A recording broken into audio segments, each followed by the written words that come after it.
没有走完的路不会是终点，故事的走向是自己选择的坚持。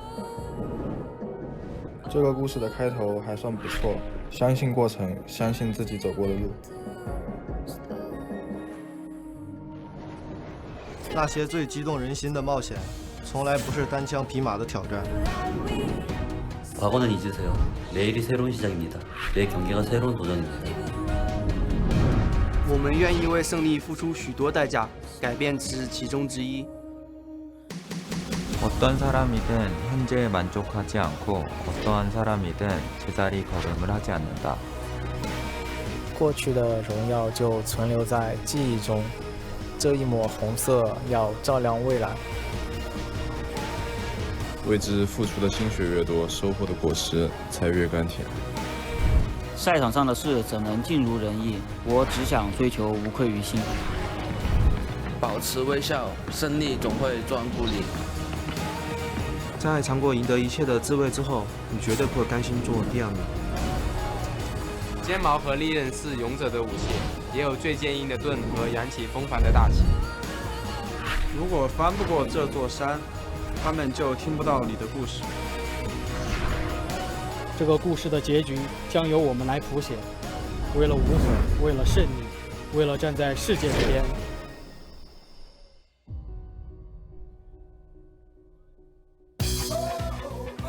Hello and welcome to week 1, day 6, the very last day of our first week of LPL action here in summer. And you know it's going to be a long one, another 10 weeks of grueling action in the regular season, followed up by playoffs and followed up by, of course, Worlds following that one as well. And before all that happens, we'll have Rift Hours coming your way as well. So lots of action to come your way all over this split. And the teams, of course, you got to just relax just a little bit because there is a lot to come for these guys. And that, of course, just means chilling out on your phone, chilling out with Clearlove as well, who will be taken to the stage later today, and of course they will be taking on FunPlus Phoenix as well to kick us off. And while FunPlus Phoenix may have not had the best performance in their first game in the LPL, I'm sure that they'll have a good time later on. Just watching Cool do up his new hairdo. I saw him sporting the old man bun there. I'm not sure if I'm particularly a fan, but hopefully it improves today. My name is Richard Polskow. I'm going to be along by Clement Chu. How are you doing today, Clement? Hey man, Cool's still a good-looking person, and I was surprised you weren't more excited about Clearlove coming back. You know the chat, Twitch chat, get your 7s ready. We're going in on it.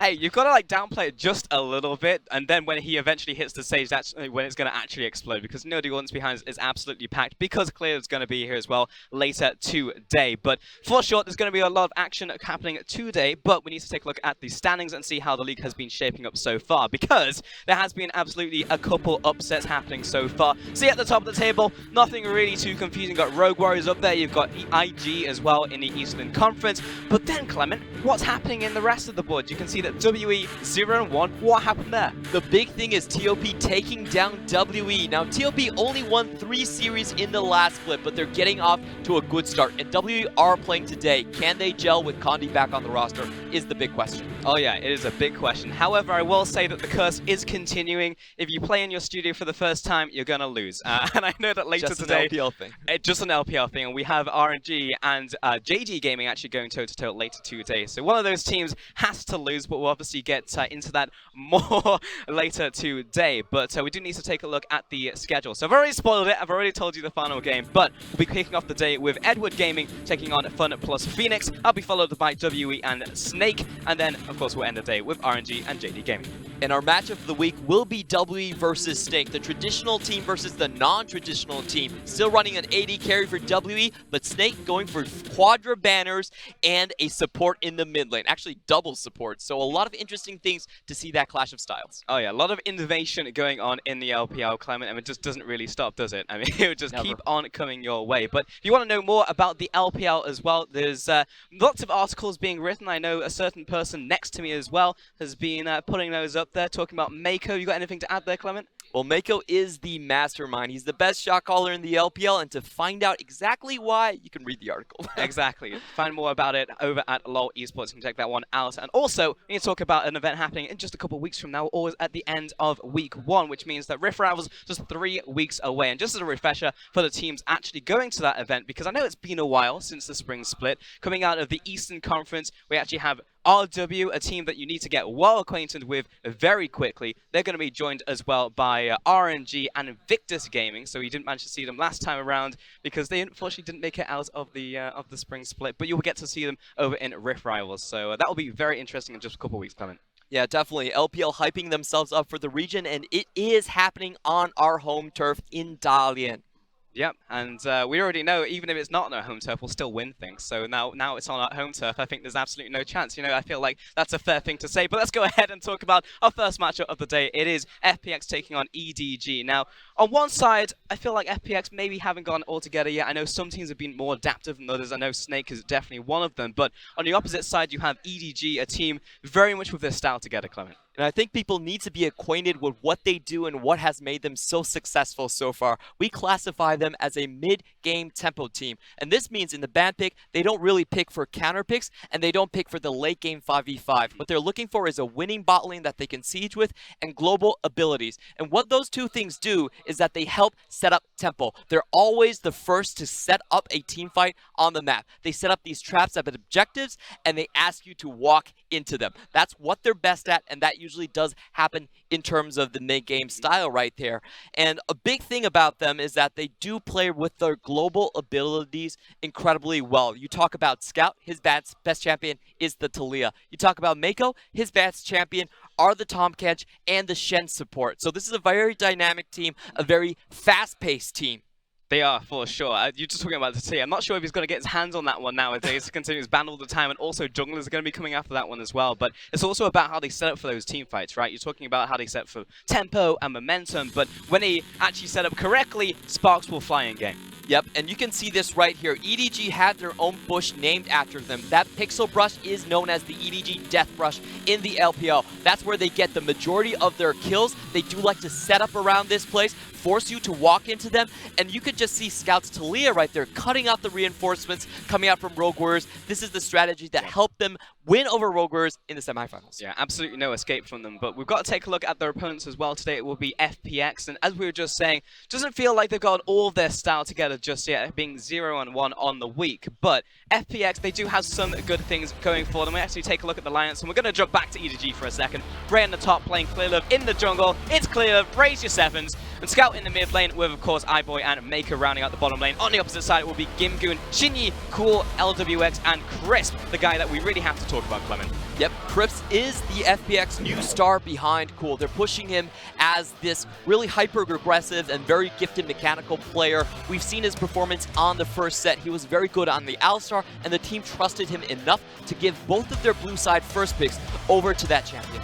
And do you feel like this is the thing that will benefit FPX in the long run? Because, Clement, correct me if I'm wrong, but I feel like if FPX stayed exactly the way that they were at the end of the spring split, they may actually have done better in this current split, being hyper-aggressive, hyper just in your face. And now they've actually taken more of a reserved style. So it seems like they've gone back on what they need right now in this meta. And we do have to talk about the person you're making this claim on. It's basically the change from Pepper, who is hyper-aggressive, really hot-headed, to Shingy, who is someone that Raz says is going to be a more controlled style so far. And even though I do agree that Pepper is the better mechanical jungler, I do think Shingy is the right choice going forward for FPX. They do have a lot of hot heads, and if you look at how they lost their first series, it wasn't because they did fight well, it was because they were going for fights too early on, actually. So I do hope Shingy's control will maturize this team, and we can finally see how they close out games, because that's something they've been lacking. I'm just saying, it's a sad, sad day when you see Gimgoon in the top lane playing Ornn, and that's his first choice. You know, something has gone wrong. So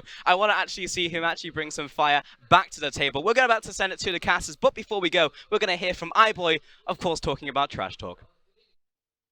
我们的目标的话，我们队伍整体目标肯定是要以冠军为目标的。然后我个人的目标，我觉得上次春季赛总决赛，感觉我的垃圾话说的太逊了。 感觉不是很那个，然后希望这次进入夏季赛之后，夏季赛总决赛还能再说一次垃圾话。iBoy with the retrospective saying, you know what, we had some trash talk last spit. It wasn't good enough. But hey, he might get the chance to earn some more trash talk later on if EDG actually get to see success. And they are off to the right foot. They're bringing Clear Love out of the gates in game number 1, set number 1, whereas they waited until towards the end of the split previously.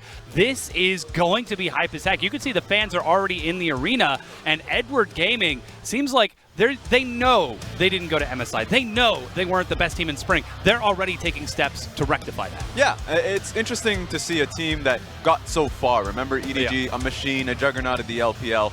Getting to the finals is already a big thing, but they have higher expectations. So iBoy saying that, you know what, it wasn't good enough, right? They need to.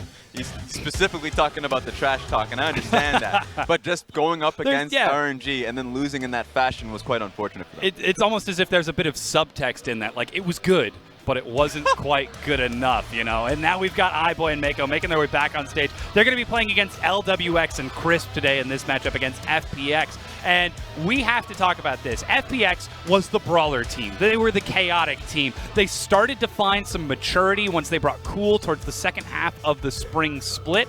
But now it's 8-11. Now it's the chaos patch. This could be FPX's time to put EDG back down towards the bottom of the standings. Yeah, and honestly, I would say a big maybe. Usually, I'm the one who takes the first stand on a lot of things. This is a bad change. This is a good change. Yeah. For FPX, it's so weird just because, remember, Pepper, their former jungler, was such a strong shot caller for the team along with Crisp. Now that is gone. It could be a good thing just because you're talking about the facilitator. I know that Clement brings it up on the desk. A facilitating jungler of Singy could change how that plays. They can go farther with calmer and cooler heads. But that changes their playstyle. They have a change in coaching staff. So it really comes down to will that benefit them in the long run. And so much for these teams. We're talking about how the summer split is the opportunity to reset, reboot, and retry to chase down those playoffs, to chase down worlds even beyond that. So we'll see if that's going to be the case for FPX. Of course, their opponents, on the other hand, we're already very familiar with them. Edward Gaming, as we get into this pick and ban for Game 1, perhaps the most well-known organization in all of the LPL, bringing Clear Love in for set number 1. You can see the bans on your screen, and immediate Lucian priority for iBoy. That makes a lot of sense. Yeah, two things that I already see. You already mentioned it. Lucian being picked up. Could go to Scout, though there are enough memes that he might not pick it up for himself. Very likely that it's going to go towards iBoy. But also the Talia and Graves. Two very strong carry junglers in the meta, and that could be an immediate test towards Clear Love that wants to play more facilitating junglers. So I wonder if he's willing to pick up the Talia because he's usually the slowest to pick up the carry junglers that are fresh on the patch. We'll see what that's going to be, as now we've got ourselves Camille and Lulu right away locked in, but Clear Love with the early priority towards Shen. Looking for that paranoia, and Scout's just giving us the good old-fashioned troll in the meanwhile. He actually locks in Rise to follow it up, so EDG, they've got their mindset. We are racing through this pick and ban. There we go, and I mean, this is what EDG is good at. Picking their duels properly. Strong bottom lane focus with the Lucian pick. And Clear Love on the Nocturne gets towards level 6, and he's going to be focusing Scouts in particular. Early on, focus on that lane because Rune Prison really sets up well for Nocturne ulti. And then as the game expands, when you look towards side lanes, it seems like he's going to be helping out his solo laners in particular once they start looking for 1-3-1s or 1-4s. Well, now we've got the Yasuo locked in. Last time we saw FPX play against Snake on Friday, that went to LWX. He was playing against the Shen Mordekaiser. We already know about the Shen Nocturne, the Shen Rise. There's so much mobility with that setup. So a very straightforward ban out of FPX to take that away. Alistar going to be banned away from Crisp. That was heavily prioritized by FPX as well in Snake, so it's interesting to see how they've already started to change their strategy, as FPX looks like they're going to continue to try to target away Mako. And remember, the first game, the first set FPX went and played was up against Snake. Yeah. Snake had the shenanigans, and it was Crisp that was the lone player that had a phenomenal set on the Alistar. So his Alistar was excellent, and it really made it so FPX was just putting up a fight in that set. So good to take that away. The Rakan to follow up. Now we're challenging Crisp and what carry champion, or at least what tank that he's willing to pick up for himself. And we might have just heard Pulse on the desk saying, gosh, I would love to see Kim Gun on a carry or a fighter or a bruiser. Well, we've got another Ornn. Now, we don't know that the Ornn is going to Gimgoon. There is some flexibility as to how this roster shakes out, but he's already played it. We can see how this final set is going to lock in as EDG. Looks like they might be embracing the Bruiser meta as well, well known for their mid-game tempo and control. If they can snowball out of the early game with this composition, it is going to be absolutely terrifying. As Darius is locked in, Braum is the next hover from Mako. Ooh, but that Fiddlestick still looking good. This is going to be fun. Now, the Darius pick, it's just because they see the Ornn and they recognize it's a strong matchup in the top lane. Yeah. This is the assumption that Ornn's going top rather than support, and I know it can go in a lot of places, but you already seen Gimgoon top side, so it's very likely that's going to be the case. So EDG already focusing on the laning phase.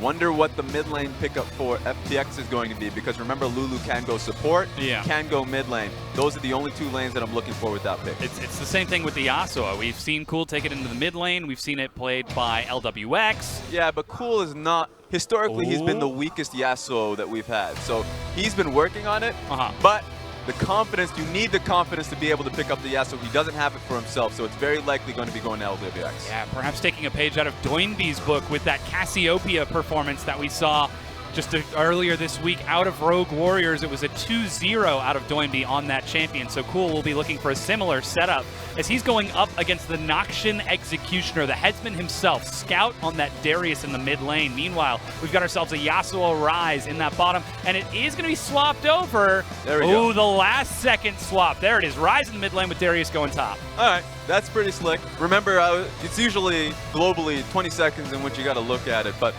the reason why this is important that the Rise is going into the mid lane is because the 2v2 is what you want to contest if you're EDG going up against FPX. Cassiopeia Camille is so strong level 2 that I do not see a possibility of Scout being able to take it early. So he's going to have to really play on the back foot. They're going to be slight ganking windows once they hit level 6, but for the most part, I like Sydney's chances on the Camille. Yeah, this is something we also have to talk about for Edward Gaming on the other side. Clearlove stepping up in Game 1 for EDG's summer split, not leaving any question as to whether or not he's going to perform as he steps up. Is this dark Clearlove we're going to see, or will this be light Clearlove? Is he going to go for the lanes? Is he going to go for the invades? Is he going to go for the kills? Or will he just sit back and farm and try to rush that level 6 on Nocturne? That's always the question. I know mentality is always a big thing when it comes to Clearlove. The last time we saw him was at the finals in LPL in Chengdu, and mentality just wasn't in his court. He crumpled when he went up against MLXG. Yeah. So he had a lot to prove going into that one since he wasn't the starting jungler for the majority of the split. Having to fall down in that fashion, he definitely wants to be able to come into this debut and come in strong. Absolutely. He brings so much veteran experience to the roster, and with Mako's exceptional shot calling and the backup, the emotional backbone of Clearlove to fill that out, EDG is definitely a team that we should be keeping our eye on over the course of this split, as they seem to be taking what almost looks like a standard composition, like 8.9 or 8.8, like maybe Fiddlestick support, maybe Darius Nocturne. It's a bit out of left field, but it still follows the standard marksman practices. That said, their opponents, FPX, they have embraced the chaos. Let's see how this works out for them as we load onto the Rift for game number 1 of Edward Gaming versus FunPlus Phoenix.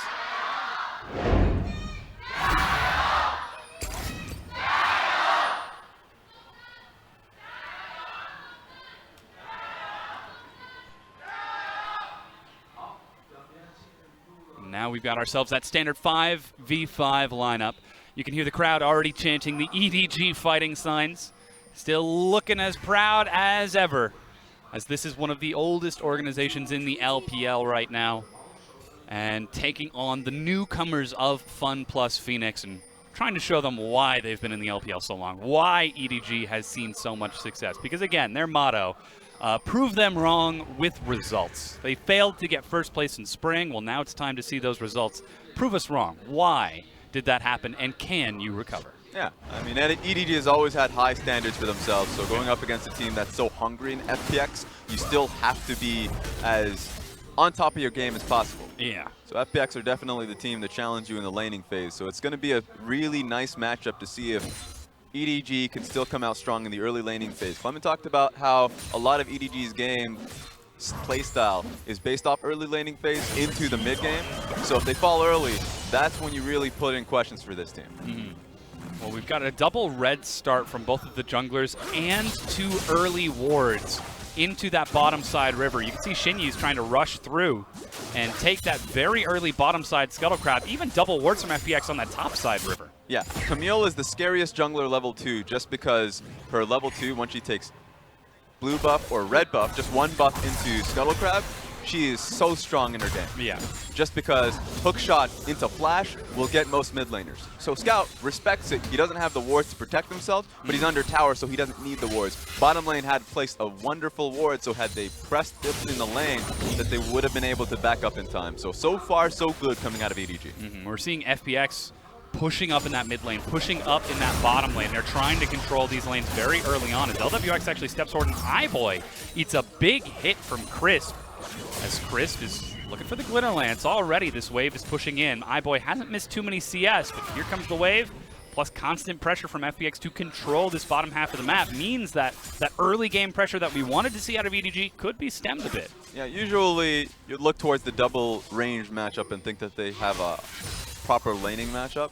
So far, Crisp is just taking full control of this lane. So it's good that iBoy is attacking him right off the bat. Oh, that's actually the Ignite, and immediate flash back. iBoy with no chances. He's got the Dorian's shield, and he's backing all the way up as the wave crashes in. Well done from FPX's bottom lane to protect Lulu. Lulu stepped up to double down on the trade. The moment the fear came off from Mako, that's when the skirmish happened. So right now, Crisp and the LWX are doing phenomenally here. Oh, but that's teleport from iBoy to get back in. And Shinyi is waiting in that tri-bush. Will he take the bait this time? The minion wave is even pushing away. Yeah, the wave is pretty poor for EDG. Just because of that Q, though, from LWX, that's changed dramatically. So you can just see that Shinyi's moving towards mid lane instead. Scout's actually on top of the miasma right now. Lands the rune prison. Shinyi lands the hook shot, no tactical sweep. And that's the fear of the matchup. That's the fear of the 2v2 in the mid lane. Sure, Nocturne's not there, but Miasma means that it's so hard to get out of that situation because Shinyi's going to be on top of you with hook shot. And then you can't flash out until you completely walked out of there. So had the second Q come through from Shinyi, Scout had to base.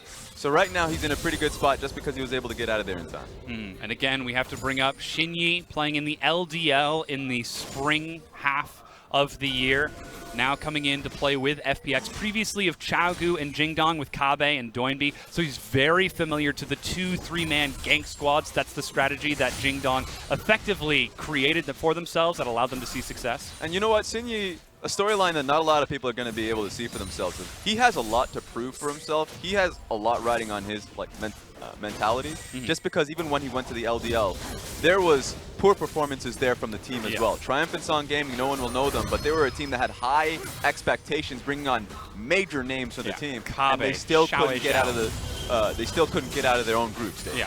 So Shinyi now on FPX, who wants to be able to come out with a strong performance. Oh, Clearlove actually flashes, lands the fear, a quick cleanse, and Cool is out of there. Summoner Spell traded for Summoner Spell. Already, though, it looks like Clearlove might be chasing down the dark half this time. Yeah, that's really strong from EDG, just finding that window. Look at this. Wave pushing in towards Scout now. So once Cool comes back into the lane, he has no Summoner Spells as a Cassiopeia. That means Shinyi, he's going to have to lead Cassio back in this lane. So help the push come across, otherwise it's a very easy gank coming in from EDG. Yeah, and we already talked about the importance of vision in this matchup. FPX have got so many wards on the map. They just spotted out Clearlove at that Gromp. They've already got themselves a defensive ward at the Raptor camp, plus another control ward sitting in Shinyi's pocket, and 2 more from LWX and Crisp as they complete their recall. These are great steps being played from them. Remember, we talked about EDG being an early to mid-game team, and they're losing the early game laning phase. Bottom lane, CS in favor of LWX. Mid lane, the matchup is of course in favor of Cool, but Shinyi providing the pressure means that now he was in a good spot. They just need to double down so he is in a proper place in the wave. Cool did a good job, so now it's going to meet in the middle. That's great from them. But as long as FPX can keep this up, they're in a great spot for this game. Clement yesterday was talking about how important those early kills are to setting up for the first big team fight, because that first 5v5, the full, when everyone is grouped up and ready to use their big items and try to explode the game open with one massive team fight, just has so much impact on the game. We're seeing a pretty stalled out early game this time around. Maybe we could expect some more roaming ganks and skirmishes as ClearLove just now ticks over to level 6. Maybe we could start to see EDG try to accelerate this a little bit more, but they do have that rise, that Rod of Ages mid laner. Just take a look at where the wave is right now in the mid lane. It's back in a really poor position for Cool. Cool needs Xinyi, but Xinyi's at his red buff, so he is, as a veteran, rightfully so, playing it safe near his own turret, because Mako is also making the roam here as well. So this is a really rough spot for Cool, and he needs the help so he doesn't get killed here. Yeah, red buff taken now by Xinyi. Looks like he's trying to chase down that level 6 as he just ticks over to it by taking the Raptor camp. This is a very large wave. It's a lose-lose situation for Cool just because, sure, he's making the right call, but in a proper matchup, he wants to be able to take the control here. So sure, he wins out at the end just because his life is all right. Yeah. He doesn't get killed in this situation, but that's the 2v2 pressure that he's losing out. And missing a few minions to the turret. That's going to open up a bit more CS and experience for Scout, as his own blue buff is still standing. But just that constant movement from ClearLove, the slight pressure from Mako, it's finding the correct pressure points of FPX and ever so gently pressing them. You don't want to force a fight that you're not sure you can take, especially with that very strong Camille early on, especially with Yasuo. It's level 6 here. So this is a really strong gank opportunity for EDG. The window is widening up. Let's go. There it is. They're going to find the target, and that's LWX under the turret. First blood as they dive it down, and they just rush him down with damage. That's how strong this composition is at 6. The moment you ping 6 as Mako and ClearLove, they just go right for it. So vision control is key. They lost vision of that bush, and that's the result of it. Just like that, EDG find themselves first blood. That will go to Mako. Tragically, not the Nocturne or the Lucian, but should still certainly help out, get him a little bit closer towards that Zanya's Hourglass rush that Fiddlesticks needs so much, as now Boots of Mobility are completed from Mako off the back of this. So he's looking to take that gold and not use it for kills or harassment in the lane, but so that he can affect other side lanes. And this is what we expect from the captain and shot caller of Edward Gaming. Shinyi and Gimgoon thinking about setting up a dive in the mid lane, but Scout just hugging his turret. And so far, this is great. And that's the expectation that you come in with both of these teams. FPX is usually the team that's the first to take the punch, right? They're an impatient team, so when things get too slow, they're usually the ones that make their first mistake down the bottom lane. LWX is usually the one that sees a small opportunity and he goes for a 2v2 when that's not the best case for the compositions. So for the most part, even though he's the first one to die, it was up to him trying to play safe. So the intent was there, but if you look back at the VOD after this game, a lot of it's just like, well, maybe next time we'll just have Xinyi come towards the bottom side of the map, or Cool start placing wards and bottom side river, because they should be having vision control with how well Cool was performing in this lane. Xinyi, of course, still very new to the FPX roster, so perhaps some communication that the team could still be trying to work through. Yeah, and that's just natural. Xinyi's been 6 for quite some time, and he haven't made much of an effort to utilize his ulti, and there's a lot of combinations that you can do, especially in the bottom lane. You get your hook shot across, and you can utilize LWX's Q to set up for his ulti. So there are playmaking abilities on this team, but the communication's not there just yet. We just saw the recall from Xinyi on that bottom side, and look at that. ClearLove almost on cooldown with the Paranoia. Is trying to sneak up. Now, Crisp is level 6 this time. He does have the Wild Growth, which could give a little bit more health to anyone who ends up being dived, but Mako steps up to clear out the ward. High risk, high reward here, because that's a massive wave crashing into LWX's tower. Now, they can finally get it. That's okay. But once that pushes back into the mid part of the lane, then that's an easy gank. The only thing I was worried about was the possibility of a dive coming in from EDG, but because they didn't have the help of Scout, you already mentioned Crisp having level 6 ulti up, so he would have been able to just repel the dive easily. But with one added member, that's not going to be so easy. Now Shinyi's also back on this side as well, so we can see EDG trying to take control over the river. They've spotted out this control ward. iBoy and Mako are sitting right there. That's the Crow Storm, and over the wall they go, but there's Shinyi. He's getting burst down. Look at the damage as they are shredding through his health. iBoy looking for the kill, but gets separated from his team as LWX and Shinyi just hug the turret. So close, but look at Rise. He's coming in just to see if he can come for the collapse. He bounces back just because Cool was responding. So that was super close to get 2 kills off of Shinyi and LWX. Not close enough, no. They didn't get it, but at least they can get a dragon for their trouble. And something else that I actually just noticed, Ray was channeling teleport during the duration of that out of base. While that dive was happening, Ray had completed his recall, picked up his Black Cleaver, and was sitting and watching the teleport just in case he needed to join the fight. So EDG still a step ahead of that play if they needed it. Instead, Ray teleported top, and EDG just take themselves the dragon. I think that was just a smart play overall. Yeah. Just because had that went into a worst case scenario where Fiddlesticks ulties into an empty bush and FPX is completely safe, right? Yeah. It's like, okay, well, it seems like a poor use of resources. But A, they would have gotten that ward. That ward is now secured by them to get the control ward. And so they get full control of bottom side with just one use of Fiddlesticks ulti. For them, they're like, okay, that's fine. Like, that's not ideal. But they got full control of bot side. I'm learning something about you today. I will trade my Fiddlesticks Crowstorm for one control word. They were confident that they could get the kills. But just in case, all right? Just in case. Ray. Looking for the dive. He's got flash. He chases it down. Needs a little bit more damage, but the flash back. Ray is brittle. The knockup tags onto him. Gimgoon has no way to close the distance, and they decide not to trade the kills. Gimgoon played that so perfectly underneath that tower. He was so close to getting the kill onto Ray. You know what's a little bit frustrating is that Ray can choose to stay in lane with how low or how close he is to Gimgoon's HP, and he has the added benefit of the Ocean Dragon. So sustain is in his court, but he's just playing it safe because he doesn't know where Shinyi is. We haven't seen him for quite some time. Yeah, looks like Shinyi hanging out on the bottom half of the map right now. Cool has been spotted. Even Clearlove and Scout on that side of the map to clear out any wards and see just in case Shinyi decides to show up. Clearlove's actually starting the Rift Herald here, and Ray's recall is canceled.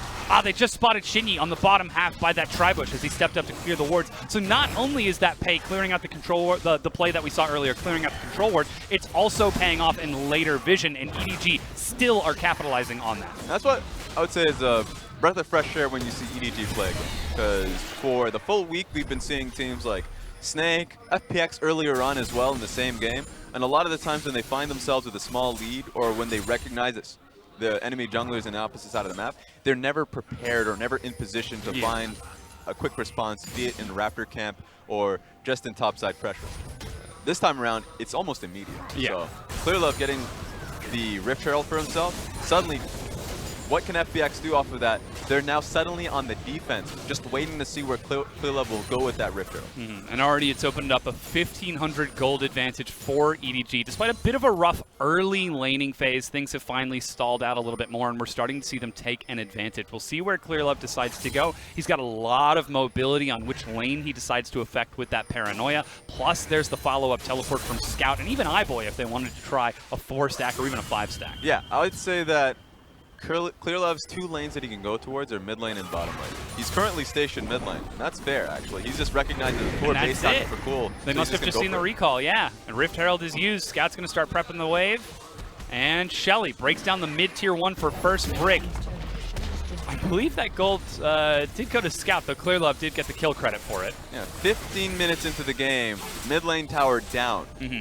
Suddenly makes it so much easier to go bottom lane, and that was as easy as it gets in terms of resources, because I was waiting for Clearlove to make a play and then turn it into Rift Herald. Yeah. But he turns it into a Rift Herald based off just seeing Cool heading back off the communication, so he still has his ulti for a bottom lane play when Scout clears mid.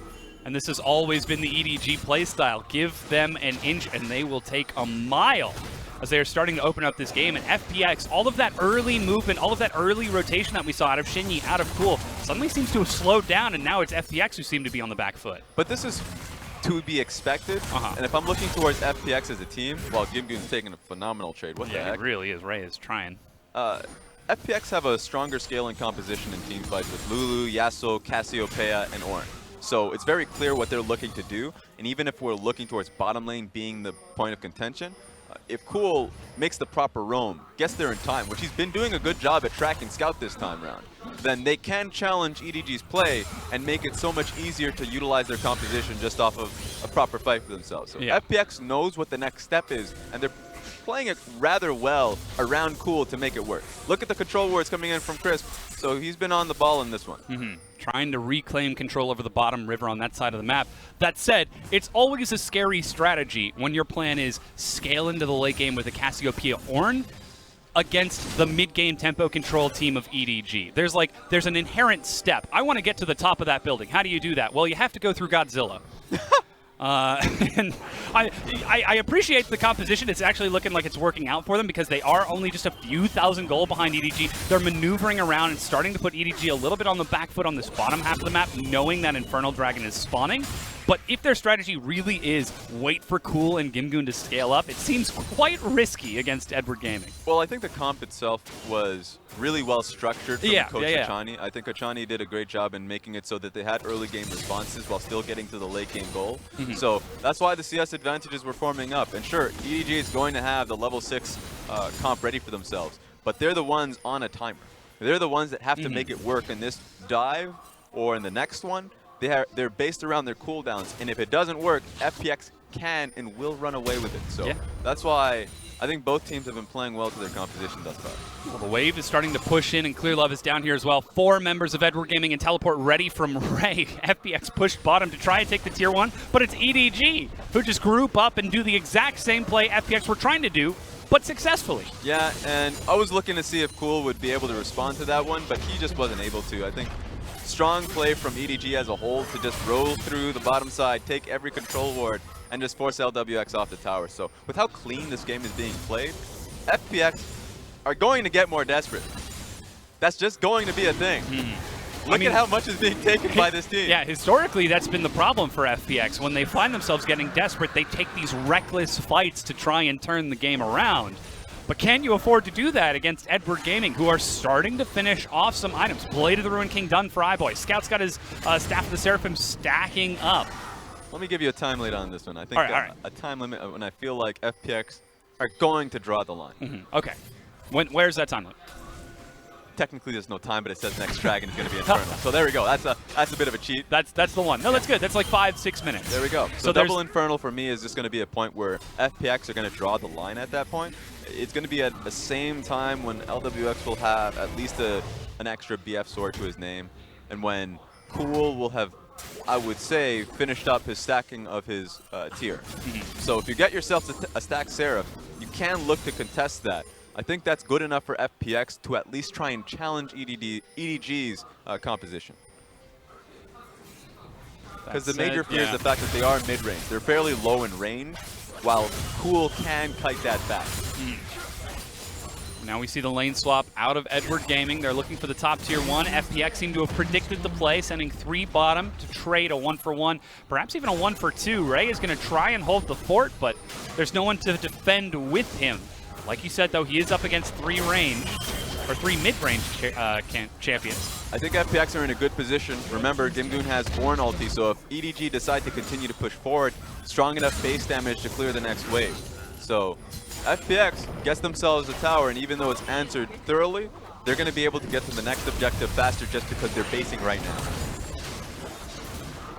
Once again, give EDG an inch and they will take a mile. It's the 1-for-1 trade, but Highboy gets to finish off a significantly larger number of the Krugs than Shinyi, even level 12 to level 11. But he's actually been spotted out here, and now they're turning towards the Baron. Edward Gaming are just turning onto it. Even the paranoia to deny vision from ClearLove. Maybe he's trying to think that FPX are about to be ganked, just denying that global presence. Gimgoon drops the Ornhorn. There's the realm where Baron picked up, and EDG are out of there. The forced engage onto ClearLove from Shinyi, but he's sitting inside of the ultimatum. The single sacrifice. This is absolutely a trade EDG will take.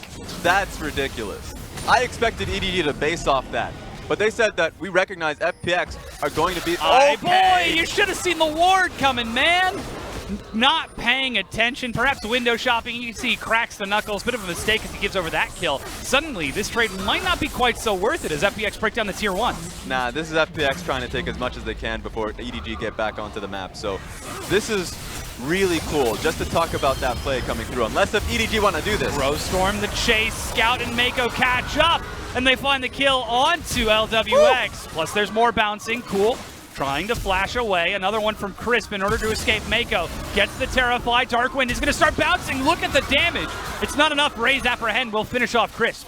And proper response. EDG's on the map too, so they should be able to take an inhibitor off that. That's going to be how long this takes. So we'll see if there's any response from Shinyi to make a play, but he doesn't have a partner in crime. Cool is way too damn low. Yeah, he literally had to turn tail and run there as EDG break down the mid-tier 2. Cool is still on the fountain. There's no Call of the Forge God from Gimgoon to try and clear out these minions, and teleport from iBoy to get onto the inhibitor turret and break it down. FPX take 1 turret, EDG take 2, and the inhibitor.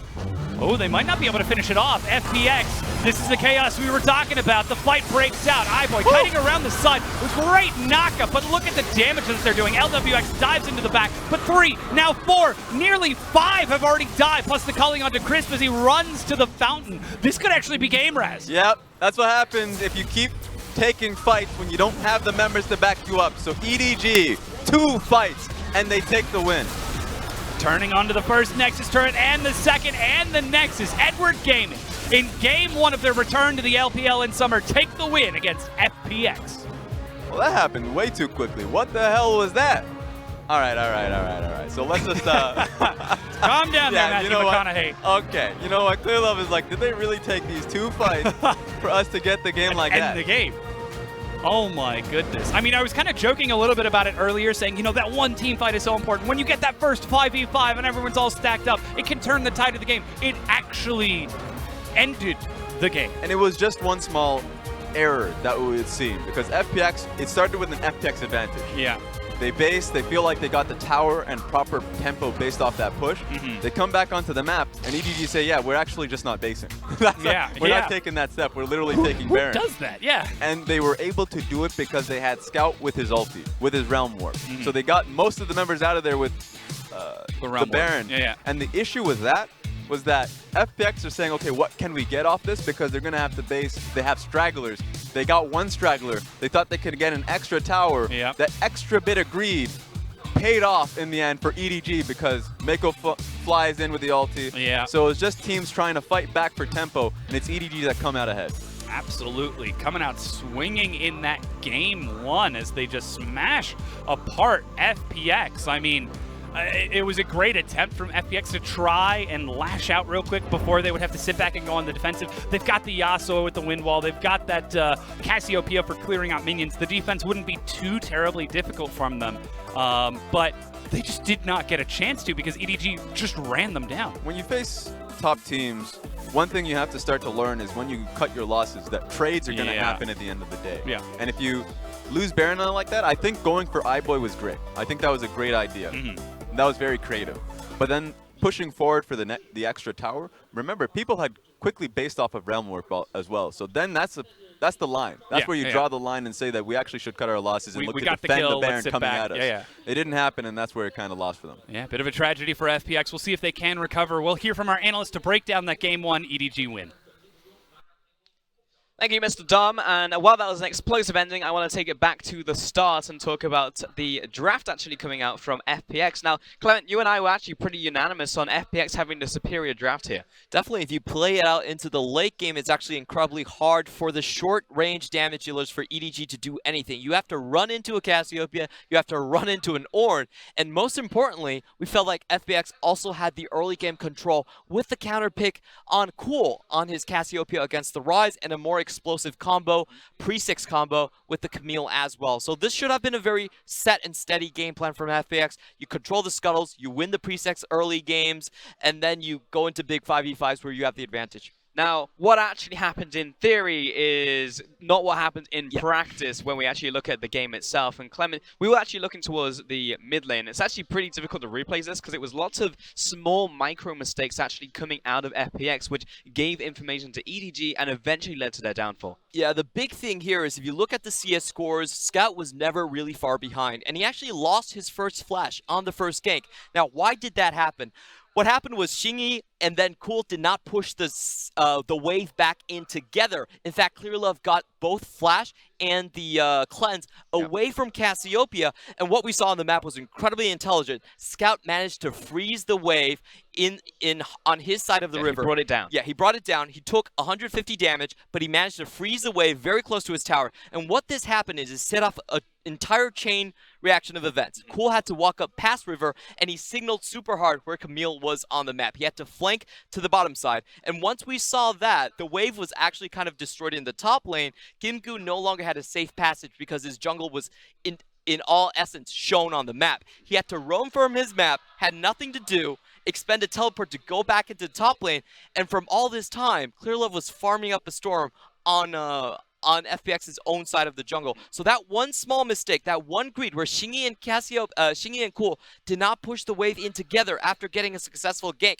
actually snowballed the entire early game towards EDG. And EDG's mid lane was able to move first, they were able to take Herald first, and they were able to take bot lane first, giving them that mid-game tempo that they wanted so bad. So when you're going up against EDG, those small mistakes are going to cost you incredibly hard. Exactly, and even from what we saw from Ray, because I know the execution was a little bit sloppy coming out from it in the top lane, but the call was clear. Yep. Go in on top lane, burn the Ornn ultimate, go down to the Herald, take mid, take bot, take everything away from FPX, and while the rest of the game was actually pretty short from there on, the stage was set. And this is the thing about EDG and what has kept them competitive through all of these splits. A lot of what they do is not based on mechanical skill. It's not about execution. It's about setting your priorities right and working your trades into the structure of what you want to do in the game. My definition of tempo is setting the correct priorities for what you want to do in a correct sequence. And this is what EDG are so good at. This is why we call them the tempo team, the shot call team of the LPL, because all the trades they do, all the micro stuff they do is in relation to the macro stuff. And if you just give them an inch, they'll take a mile. Exactly. And in talking about that tempo and talking about momentum, it's definitely a resource that you can cash in. And that is something that EDG did in this game. Let's go ahead and take a look at the Baron fight right here, because this is where they cashed it all in. You were talking about them and the team fight setup. This is the fruits of their effort. Yeah, definitely. The Baron team fight had already happened, and what was really smart about that is that they used the 6-second paranoia, the buff on Nocturne, to secure the Baron first, of course. And this is where FPX do go a little bit too far. They do get the good catch onto the Lucian here. A little bit of mistake from iBoy. Want to defend his tower, and you know, afterward, just like the casters were saying, they made a massive tempo mistake. You also have to account for the reset time that the other team is throwing at you, and that led to a pre-23-minute game end, which is incredibly fast. Yeah, I mean, it was one push and win, essentially. Yeah. It was a mistake from FPX being punished, and then punished again within the base at the inhibitor, and it was the final fight, and it was all done. I mean, honestly, great punish coming out of EDG to recognize they could go in on this, but still, FPX, why?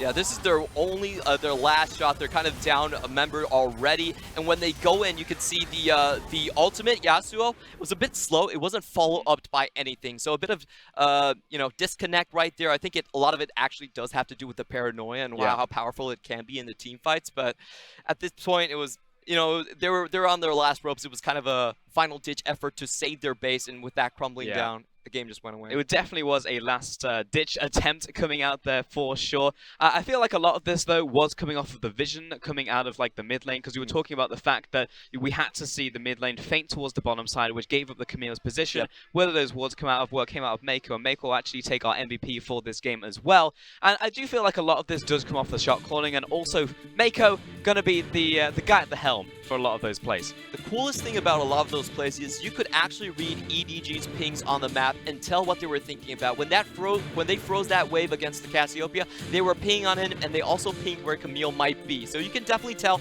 how smart these people are on the map. And Fiddlesticks, I think it really does fit Mako and EDG's style. You jump out of somewhere, you have the correct setup, he's going to reward you handsomely. Exactly, and this was based off of the macro plays and the decisions they made in the rest of the game. Because looking at that laning phase, and I was sat with you, Clement, you were like, why is this Lucian and Fiddlesticks lane losing against Yasuo and Lulu? What's happening here? Because in theory, the Fiddlesticks is a good pick into melee matchups because you get the extended range on Fear into melee matchups. You can't get anywhere near them. At the same time, in a minion wave, if you fear your target and drain them, pop the bird on them, it's going to fly to them 3 times and you completely wreck them. So in theory, seems like a good matchup. They end up losing it, but it's more about those the mistakes that they can punish later on with the momentum from those macro plays. Yeah, if you want to take down EDG, the bottom lane is you have to survive till late game, or you need to punish them super hard in lane, which is what IG and Rogue Warriors have been able to do in the past. Yeah, needs more momentum coming out of them. I just want to see Gimgoon play a carry in the top lane. So I want Clement. Maybe we'll get it. We're going to take a quick break. When we get back, we'll see if that is actually going to happen. 想要征服他人，必先战胜自己。EDG 的队名就是鞭策我们的动力。